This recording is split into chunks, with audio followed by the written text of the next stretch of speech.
Olá, pessoal, boa tarde. Eu me chamo Bruna Pérez e faço parte do grupo da disciplina de Neuroanatomia Funcional, juntamente com Daniela Rego, Igor Pinheiro, Larissa Lilian, Matheus Estevam, Rayane Oliveira, Tássia Moura e Yasmin Ingrid.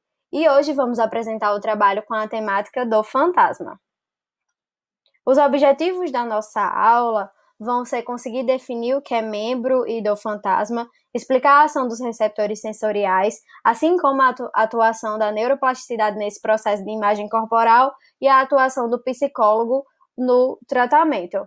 Pode-se definir como membro fantasma a experiência de possuir um membro ausente que se comporta similarmente ao membro real, assim como sensações de membro fantasma, vários tipos de sensações referidas a um membro ausente. A sensação da presença do membro ou do órgão após a sua extirpação é descrita por quase todos os doentes que sofreram amputação e muitas vezes vem associada à dor que varia em intensidade e duração de caso para caso. Essa sensação pode se manifestar nos indivíduos em diferentes situações, como por exemplo na amputação de algum membro, em casos de aferição do plexo braquial e até mesmo em situações de tetraplegia. Segundo alguns autores, não são apenas pernas e braços fantasmas. Há muitos casos de seios fantasmas em muitas pacientes que sofreram a mastectomia radical, no caso, a retirada da mama. Um outro registro foi um caso de apêndice fantasma, onde o paciente se recusava a acreditar que o cirurgião o tinha retirado devido a dores que persistiam. Dentre os sintomas descritos por pacientes com sensação de membro fantasma, os quais se apresentam com maior frequência são a dor fantasma, dormência, queimação, cãibra, pontadas, ilusão vívida do movimento do membro fantasma ou até mesmo apenas a sensação de sua existência. Em alguns casos de lesão do plexo braquial, são relatados também estiramento da mão inteira que irradia para o cotovelo, constrição do pulso, espasmos da mão e descargas elétricas na mão e no cotovelo. Muitos estímulos internos e externos modulam a dor fantasma.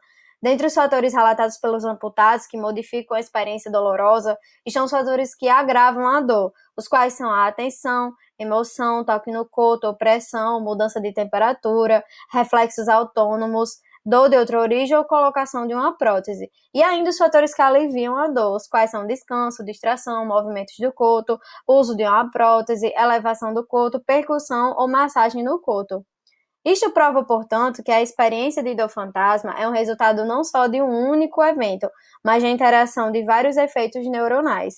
E agora a gente vai reproduzir um vídeo para vocês, tentando exemplificar um pouco desse processo de dor fantasma. Your type of citizen from way north. You broke into my apartment. Technically, no. Well, technically, yeah, but 2 steps. Going to jail. Speaking of, you know I can get you 6 months and $100,000 fine. Falsely claiming that you won a medal in Vietnam. You think I'm faking? Canada did not send troops to fight Vietnam.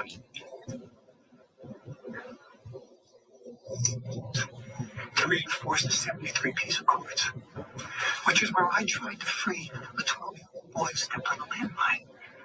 36 years later, every second I feel pain in my hand, like I'm still grabbing that boy's arm, even though my arm isn't there.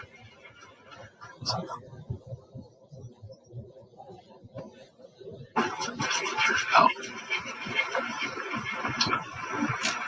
On a related note, go Maple Leafs.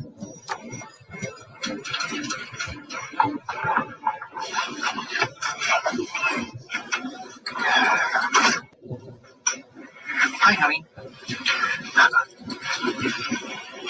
How's your day?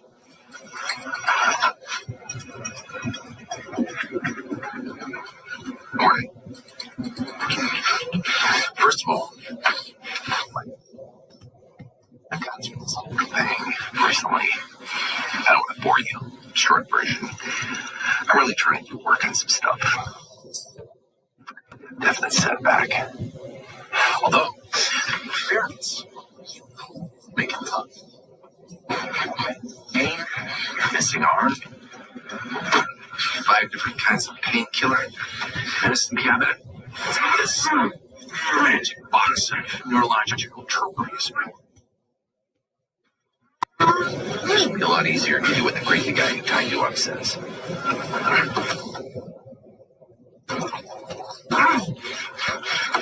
Put your hand in there. Put your hand in there.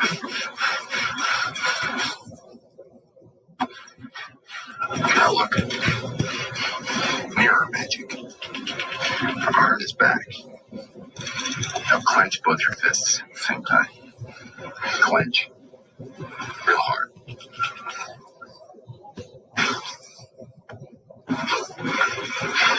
If you believe in God, it's gonna work.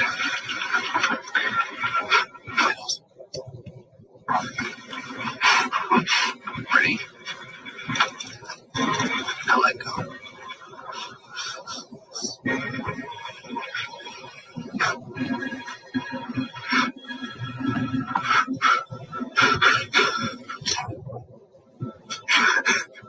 Oh my God. Relax. 36 years I've been in pain. It's fine.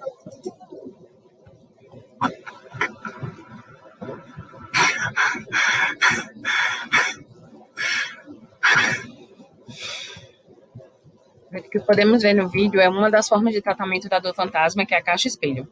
A existência do membro fantasma necessita de um evento traumático que cause a perda do membro ou de uma víscera. Esse evento pode ocorrer no centro cirúrgico, por meio de uma amputação, num campo de guerra, onde iniciou a maioria dos casos de membro fantasma e de dor fantasma, e também por meio de acidentes de carros. Com a secção abrupta dos feixes nervosos, temos a modificação do sinal que chega na área cortical correspondente àquela área do nosso corpo, né? A representação cortical em si não muda no primeiro momento, mas deixa de receber a informação daquele membro. Veja, o cérebro olha e não vê mais aquele membro, aquela mão, aquela perna, aquele braço. Então, não há um estímulo visual. Mas o que ocorre? O cérebro manda uma informação para aquela região para saber se está tudo bem. O que ocorre chamamos de input de informação.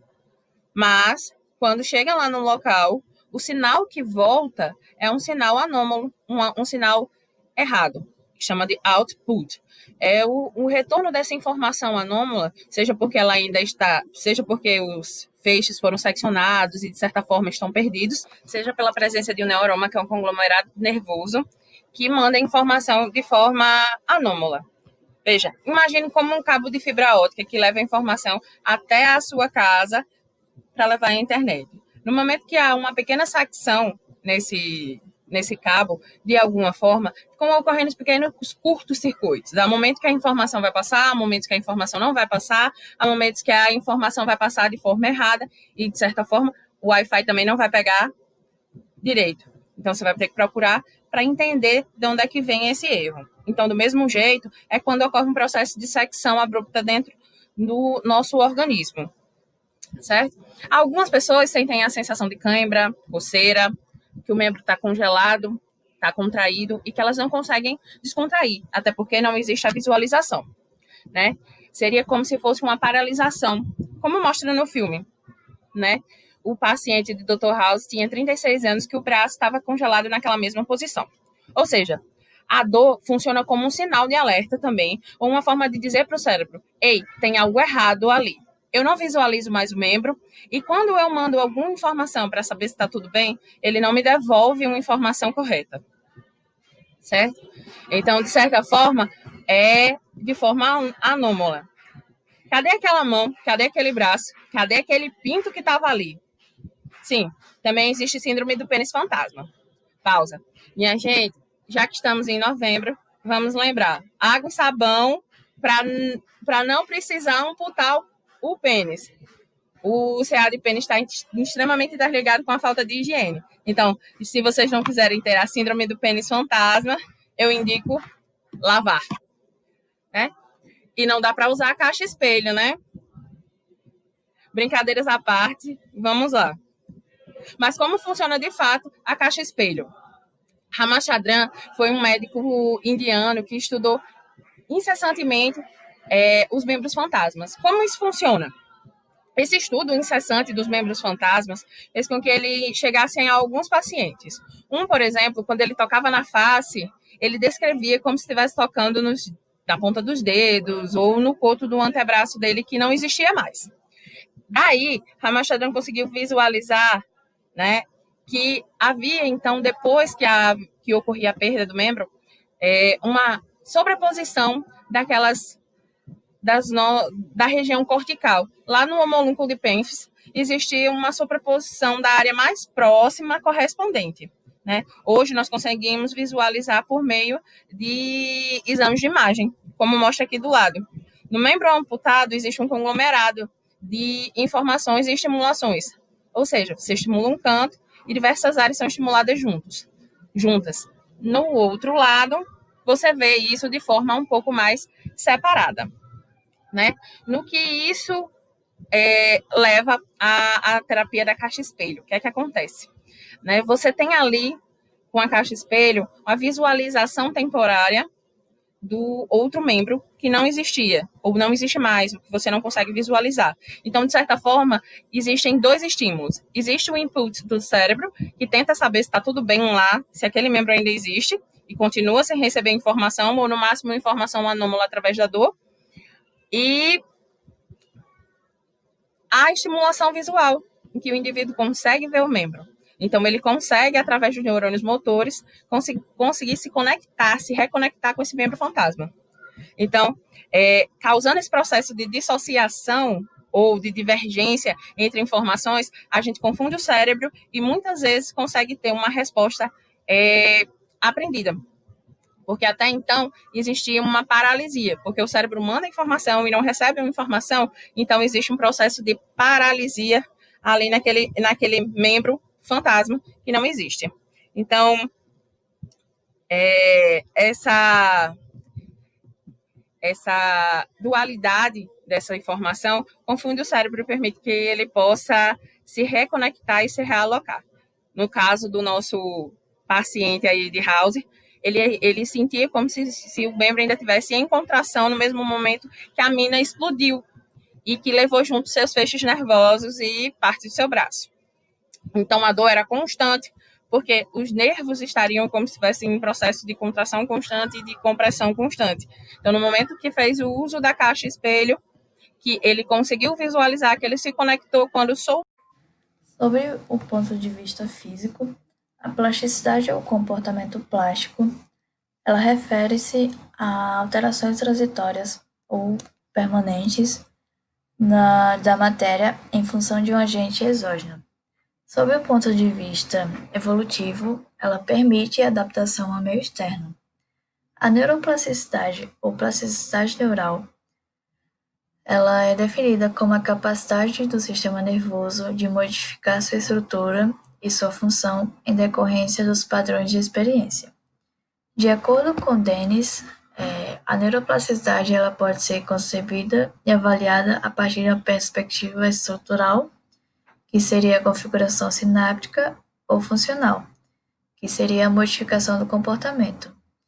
Trabalhos de diferentes pesquisadores indicam que, por exemplo, que o mapeamento das diversas partes do corpo no córtex sensorial primário de primatas não humanos, eles podem ser modificados em função das lesões ou de experiências de aprendizagem.